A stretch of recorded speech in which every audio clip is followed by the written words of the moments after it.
Good evening, good evening. Tonight I'm going to show you how to prepare cards for a reading. I'm working with a new deck that I have received 2 days ago. I did a practice run yesterday, and now I'm going to be doing a reading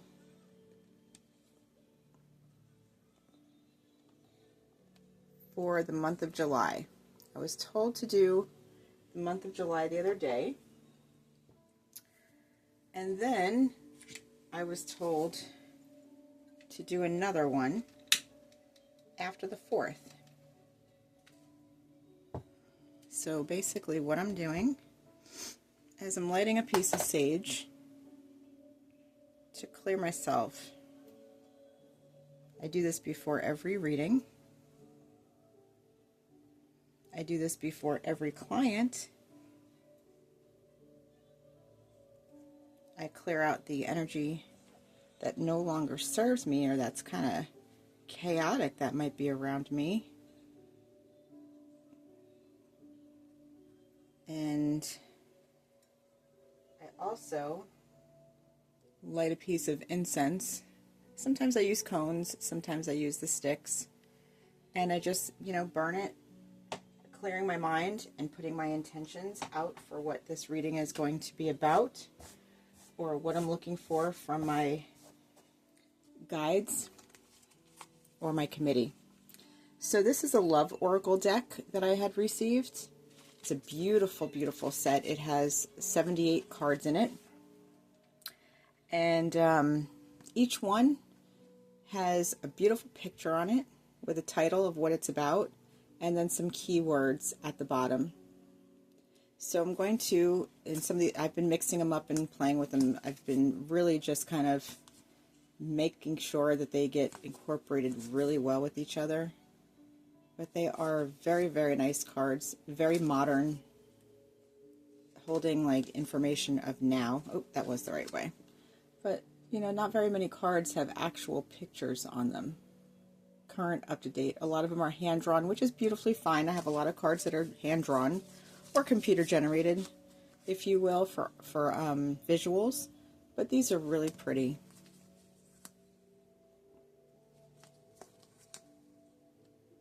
So just kind of give you an idea of what they look like. Okay, so first things first, I'm going to actually shuffle these cards. I'm trying to keep this camera tonight in a position where I don't have to keep readjusting it. The first time I did it, I had to keep adjusting it, and I don't want to make you guys follow around the screen and having it bop all over the place. So I'm trying a new holder, tripod, whatever you want to call it, different recording holder here. All right. What I heard again was to do a reading for the month of July, and I heard to do it after July 4th. So we are today on July 5th, and I showed you in the previous video how to lay out cards, and that was basically going this way, spreading them across and using the energy of your hand, waving back and forth until you feel the energy of which cards are supposed to be coming out for you. In the way that I feel that, it is either a tingling sensation, a heat, a cold, or almost like a stabbing sensation that comes to my fingers and my hand, usually like right in the middle of my palm somewhere. I'll get a feeling of like actual poking, like there's a dagger or a pins and needles feeling coming straight through my hand. And that usually tells me it's the right one to pull. Other times I'll get a whirling energy type of ball sensation coming right into my hand.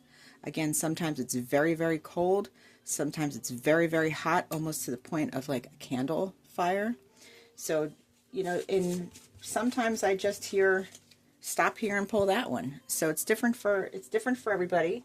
You have to do what works for you and your cards, and you have to just get used to your own cards and the energy you put on them. You will start working hand in hand with them more frequently and easier. And then eventually you'll be able to sense what it is and how it is that you would pull better, whether it's spreading them out the way that I'm about to show you, which is, counting out certain cards, and then sometimes you just take them straight off the top of the deck. But what I always do is I cut them. Now you can just do them once, but I like to do it a couple of times. I don't know why, it just is. That's kind of how I feel it. And then I pick it up according to how I feel. There is no rhyme or reason. There's no particular rule. Today I heard pull every 5th card until I get to, how many cards am I pulling? I'm pulling every 5th card until I pull 6, nope, 10 cards. So we're going to go ahead and do that. So as I'm doing it, I'm going to count 1, 2, 3, 4, 5. 1, 2, 3, 4, 5. 1, 2, 3, 4, 5. 1, 2, 3, 4, 5. 1, 2, 3, 4, 5. 1, 2, 3, 4, 5. 2, 3, 4. 1, 2, 3, 4, 5. 1, 2, 3, 4, 5. 1, 2, 3, 4, 5. So that's how I get what I'm doing for today. The rest of the cards I'm just putting back into a pile and putting them to the side in case I hear anything more about let's pull something else, let's get some clarity. But right now this is the spread. Now with these particular cards, I have been playing with them now for a few days. As time goes on, I might get some different information. But as of right now, I'm not hearing that there will be any difference as to which way to read the card, whether it's right side up or upside down, which in some Oracle decks, upside down compared to right side up mean different things. So I'm going to just flip them, and I will get in, in here, and I'll read them to you to what they actually say. But I'm just trying to see exactly what's popping up. So the first card says possibilities, and the keywords underneath are free-spirited, adventure, risks. So free-spirited, adventures, and risks, and that's under possibilities. The second card says one day. So underneath that, the keywords are someday, somewhere, another time. The third card is hopeless, and that says on there for the keywords sinking, despair, and falling apart. The fourth card is memories. The keywords are reminiscing, dwelling, and bittersweet. The fifth card is silence. Keywords here are frozen, no words, and stonewall. The sixth card is intimacy, which is bonding, sensual, and confiding. The seventh card is boundaries, and the keywords here are no, drawing the line, or I'm sorry, no as a complete sentence, no, drawing the line, and enough. The eighth card is conflicted, meaning, or the keywords having down here decisions, hot and cold, and multiple choices. The ninth card is return, a second chance, an opportunity, or making amends. And the 10th card is thinking, and it says on the here for the keywords missing you, craving, and desiring. So now that I flipped over all the cards and actually read them and looked at them, now, I mean, obviously I can put together something on my own, but I'm not trying to assume what the universe is telling me to relay to you all. So I'm taking a minute, well, 30 seconds to a minute, to evaluate these cards in silence so that I can hear the message that's coming through to me to give to everybody here. So bear with me, because I'm going to do that now.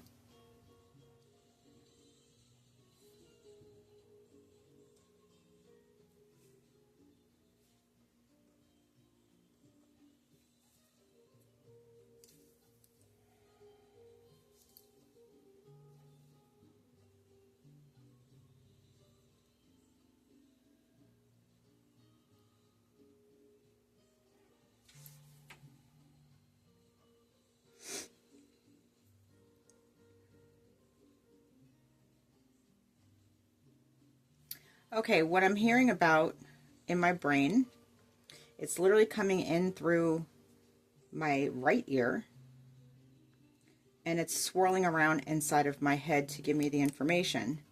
Then I hear not so much a sound, nor not so much words, but I hear a sound and a feeling of stop what you're doing and look at it from a different perspective. So I'm, in essence, hearing within me that the first 5 cards are to do with somebody that you are involved with or that you had been involved with.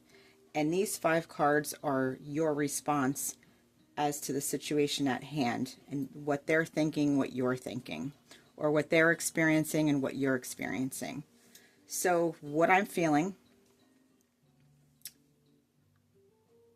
and again, I just heard, okay, it's either they're feeling and you're feeling, or the vice versa, they're feeling and you're feeling. So it's one versus the other. So I'm hearing it may not apply as the other person and you to every single person who sees this. It might be, this is how you're feeling and this is how the other person is feeling. So just keep it from a dynamic of both sides. Keep an open mind, and I'm going to give you what I'm hearing. So again, I'm going to go by the other person right now for this line, just because that's the way it was given to me. The other person feels like they have been shut down. They're going by the memories of who you are and what you had together. They are basically hopelessly in love with you, or hopelessly having feelings for you, and have this fantasy and imagination going on in their brain that someday they're going to be with you, that nothing can get in the way, that for whatever reason they're having to go out on a journey or experience things on their own. That's why they left you to begin with. They have to go out and deal with some type of an adventure. They're a little bit too free-spirited for what you may like, or they feel like they need to be more free-spirited and experience things because they almost feel like the grass is greener on the other side. That's the sensation that I'm getting, is that they are so hopelessly like tied to the sensation of being wanted, being needed, being in loved, or being in loved and being cared for by somebody, that they're so wrapped up into the memories of what was the greatest pieces of each relationship, but they don't know how to relay that to you to tell you that they want another chance. Inside, in all actuality, the grass is not greener, as most of us know. The grass is not always greener on the other side. But in this sensation, I'm getting they wanted to see if the grass was going to be greener on the other side, and they're realizing that it wasn't. And so now they're stuck in their brain, reminiscing about all the good times that the two of you have had together, wanting to get those back, feeling the sensation of trying to reach out, but falling into silence. They just can't do it. They don't know what words to say. They don't know how to get the information to you. Maybe you block them so they don't have a way to get in touch with you, but they feel like, I don't even know if I should try to contact this person because what's the point? They're not going to hear me. They blocked me. I have no way to get in touch with them. They want nothing to do with me. They said, leave me alone. Don't contact me. So if that is a sensation of what's been going on with a relationship that you were in or somebody that you were dealing with, again, that's how I'm feeling it on the other side. Now, on your side, again, the way the cards were given to me, I feel like this is your side, is that you crave the intimacy. You crave being able to be with somebody in a safe space where you can feel vulnerable, where you can open up and be yourself. You have been having memories of them as well. And the energy that you're feeling is like you're reminiscing as well. You're reminiscing, you're thinking back, you're craving this beautiful connection with somebody, but at the same time, it's like you wanted it to be from that person, but they can't. They didn't have the ability to give it to you. And you've now drawn your boundaries, or you're trying to draw your boundary lines where you see fit, but you're having some conflicted thoughts in your brain. There is a lot of like hot and cold energy going on within you.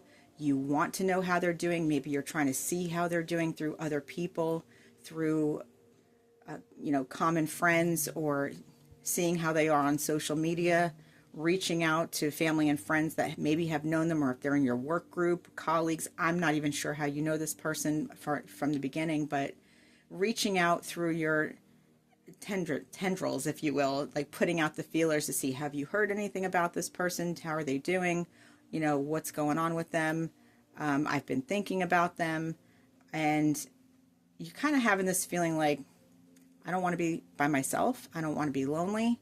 You're contemplating whether or not you should actually reach back out. If they have tried calling you or contacting you and you've been just point blank, no responding, drawing the lines, boundaries, saying enough is enough, during the next 3 weeks, I'm feeling as though you may cave, or you may think about caving. They may think about caving and trying to reach out and contact you. There's this energy going on in the next 3 weeks of wanting your own independence and wanting your freedom if the relationships were not right, but then at the same time, wanting to explore and branch out and learn new things and see new things and experience new things with other people. So in this energy of you, I'm feeling that you're really craving, you're missing, you really are an intimate person, and you miss that connection. You miss that sensual feeling of being connected. You're that craving and that desire of being wanted by somebody else, of you wanting the other person and having that passion that comes in together. So the other person is definitely missing you. I see it in your brain that you are missing the other person. You're considering giving them a second chance if they've changed. But in all honesty, they're sitting in their own sadness right now. So I'm not even sure that they did change, because they've got that energy of a free spirit. I'm not really sure that they've made the correct changes needed to be in your life. If they're not working on themselves, then it's not going to be an energy that's going to be working with you, because at this point, your boundary lines are pretty much set, or, you know, etched in stone. It's up to you to keep them. But right now, I honestly see with all of these cards for you, if this side is your side, I feel like there's an opportunity of somebody new to come into your life, and they might actually remind you of this person, but they're not them. It's not the same exact energy, but they'll have something or look like or say something or do something that will remind you of them. But then at the same time, with all of that going on, they're going to be a totally different energy coming at you. And this person's actually going to show you new opportunity of potential relationships, of what it means to miss you. They're going to actually show you what that means to miss you, and you're going to understand what it means to miss the other person in a healthy way. And then I'm seeing here that it may not only be one person that you meet, you may have multiple choices or multiple people who come into your life, and you get to actually make a decision who you want to be with. The key factor here when it comes to you, though, is keeping those boundary lines intact as you meet all these new people. And just because somebody is showing you the attention of what it is that you want and crave, and making you feel like you can confide in them and you can instantly bond with them, or that the bonding with them happens so quickly over a few weeks to a few months, know that just because they're showing you this does not mean that you bend your boundaries. It's actually stating to uphold your boundaries even more, because establishing your boundaries will define how the relationship will go. And that's for both sides, defining your boundaries and making sure that you are in alignment with that other person. So, for the month of July, for at least the next 3 weeks, I'm hearing, the person who you were with misses you terribly. They're almost kicking themselves that they decided to leave, or that you both ended things, or that there was something that they did that caused there to be a break off in this relationship. And again, maybe it's you. Maybe this is the reverse dynamic, and maybe this is actually you, and this is the other person that you were with. So just keep that in mind. Again, though, I'm going to go by this is the other person. So just keep in mind that they don't even know what to say. If they've tried reaching out and then they stopped reaching out, they did it because they're not getting any response from you, and they don't even know if you've moved on. They are checking on you, though. Don't doubt that. They are still thinking about you, but they're kind of going into their own whirlwind of a mini depression. They feel like their entire world is now falling apart because they gave up somebody who was very, very loving, kind, and caring, and probably, one of the better people who they've had in their life in a long time. However, that free-spirited energy that comes along with it, which is, I believe, the issue of why there has been so much turmoil in your relationship, is that they take too many risks that's more than comfortable for you. They always want to be on an adventure, and sometimes those adventures don't line up with what you have in your reality. And they're such a free spirit, which is not a bad thing, being a free spirit, because we really should be. But it's like you don't come into level balance with each other. It's like their free spiritedness is way up here and yours is more leveled out here. So when you're out and about, there's been this seesaw of energy and this dynamic going on. So I'm going to leave it there. If this resonates with you in any way, shape, or form, please like and comment below on what's going on with your situation and what's been going on in your relationships over the past week or two, maybe even 3 or 4, because I feel like this has all been happening since the month of April, May, June, and then now this is what's happening for the month of July, because they've had a chance to really sit within themselves and to feel that energy of you being gone. So this could be anywhere from as short as a week of a breakup to as much as, I'm hearing, the end of April. So April to May, May to June, so maybe 2.5 months. So a week to 2.5 months. If this resonates at all with you, please, again, leave a comment. If you have any questions or you would like to know anything more about what these cards say, please let me know. I'd be really interested to see if this lines up with anybody and what's happening. There are some things here that even resonate with myself, so I'm going to say that this makes a lot of sense, and it does make sense too in general, like I said, with what is actually happening with the month of July, and that's an astrological aspect that's happening now. I will get into that on another video, but I wanted to keep it straight to cards right now. So let me know what you think. Have a great evening, and happy July.